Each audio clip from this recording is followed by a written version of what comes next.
Good afternoon. It is about 4 p.m. on Wednesday, February 14th, 2024.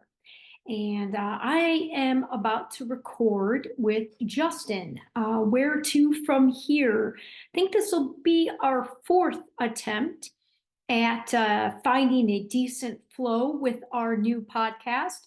We are still, I guess, technically finding the rhythm, and we aren't quite ready to go into straight episodes yet. And then we sort of had a rhythm and then lost it by not recording for the better part of the past 2+ months.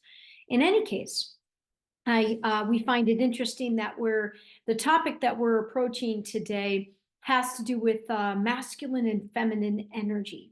And we find it interesting that it's falling on Valentine's Day, when we are going to capture what will likely be just the first episode or first discussion surrounding what I personally feel is one of the top themes facing our world: the massive imbalance between masculine and feminine, and the massive amount of wounded masculine and wounded feminine energy that is running amok on the planet, as opposed to us having healthier conversations about what the healthy feminine and the healthy masculine looks like.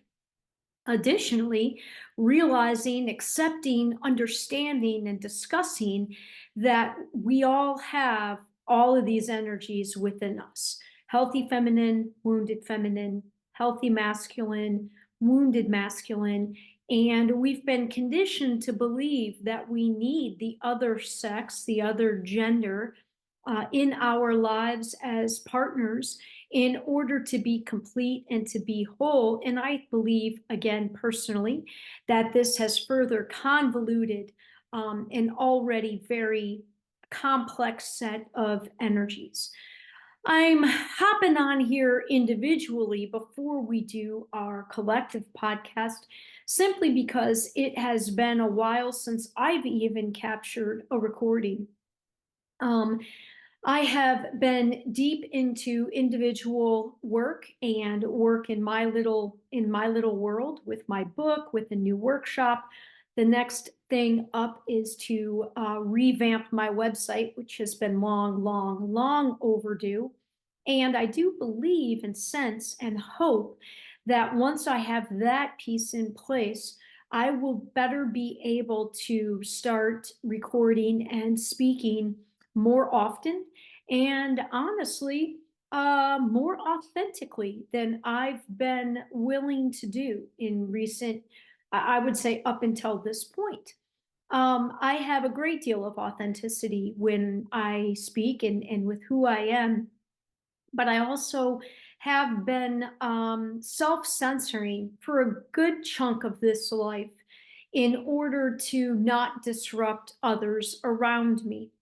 And in recent years, as I have gained momentum and strength in who I am, in my more complete version of myself and my more whole version of myself, where I'm much more aware of how my actions and how I was engaging in the world was out of wounds and out of needs that I didn't know I could be and fulfill on my own. And by healing certain wounds and learning certain lessons, I've gained a great deal in terms of that wholeness within. And as such, I have found that it is challenging for me to acknowledge to what degree I held back for a good part of this life, with most notably my opinions. And if I've got an opinion, generally I have ideas on how to, first of all, my opinions are often based on experiences, direct experiences that allow me to have these strong opinions. And I often have ideas on how to I don't want to say fix problems, but ideas on how things could be done differently to create circumstances that would cause my opinions of a certain situation or certain things in this world to change. And I have held back a great deal with that because I have found, especially in recent years, we seem to have a greater and greater inability to speak with one another honestly, to respect one another's opinions, to hold space for one another when we have differing opinions. And on top of that, the past few years has been a very powerful, I'll call it a powerful reveal of almost two different camps: the camp that continues to trust and believe our systems that are in place, our leaders, our governments as things that have our best interest in at heart, and the camp that is clearly on the side of believing none of that has our best interest at heart. And to me, this has been a big, big reveal, because it's a very, I personally find it hard to want to engage in tougher conversations with folks that fall into the side that wants to continue to buy into and believe the current paradigm, the current story, the current things, the way things have always been done. I've always sort of had an inkling that that was bullshit. My awakening blew that open in a really big way. And then the past few years, with what happened in 2020 on this planet, not just in this country, but on this planet, was also a point of no return, revealing the magnitude of the agenda at play. And, this does not come from judgment, but I do personally feel that it's as if you're playing two different games. If you're working to feed the current systems, and the other side is, if you understand the current systems are collapsing, are deeply corrupted, are of dark energy, and it's up to us as individuals to come together collectively to co-create something different. And I am fully in the camp of the latter, where I do not want to engage in. I want to engage in the current ways as little as possible. And I have been doing that now for 11 years, 11 plus years.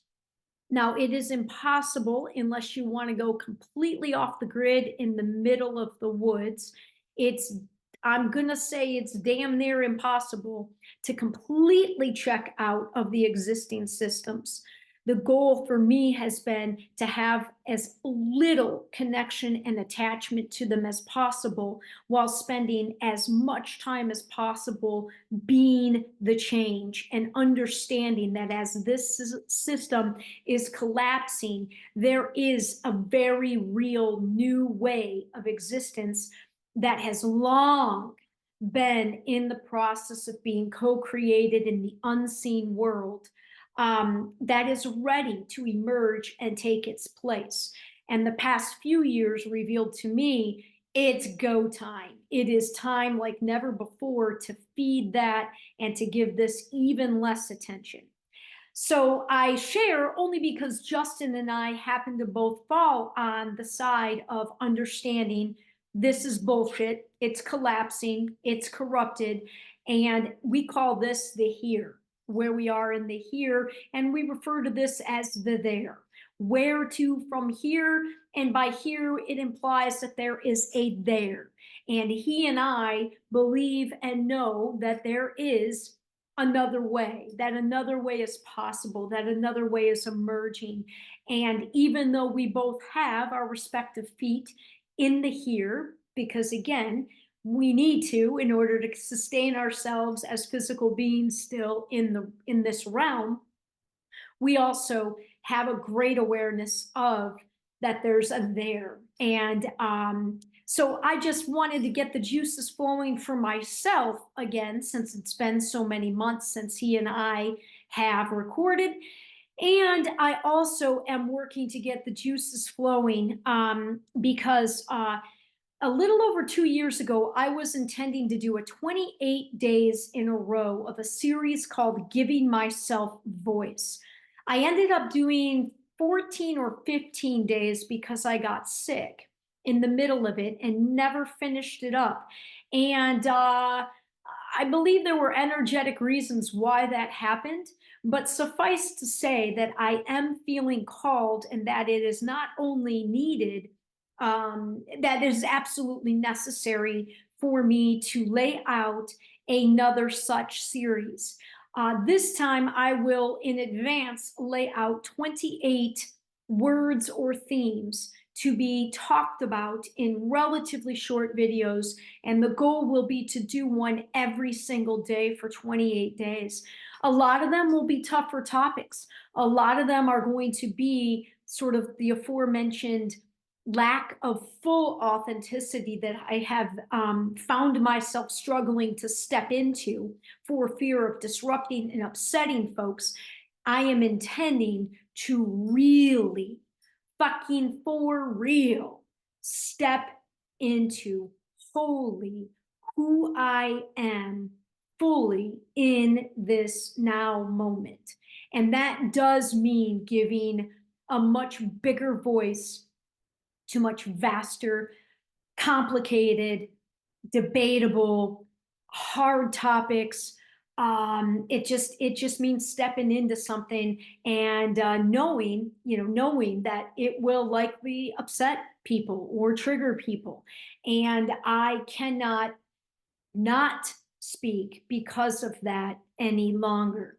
And this has been a hurdle that I have spent years trying to get over. And I am really intending and feeling that this is the year. So just trying to get my chops going because right now, if I had to guess, it may be as late as May when I get a really good stretch of time because I've got a ton of events in March and April, but it could be in March. It could be in March or April when I start this 28 days of, and giving myself voice. I'll probably call it something slightly different. But the gist of it is stepping into my new version of me fully, completely, unapologetically, and with confidence and strength and purpose. So, with that said, I'm going to end this and get myself prepared for Justin and I's recording in just a few minutes. Okay, thanks.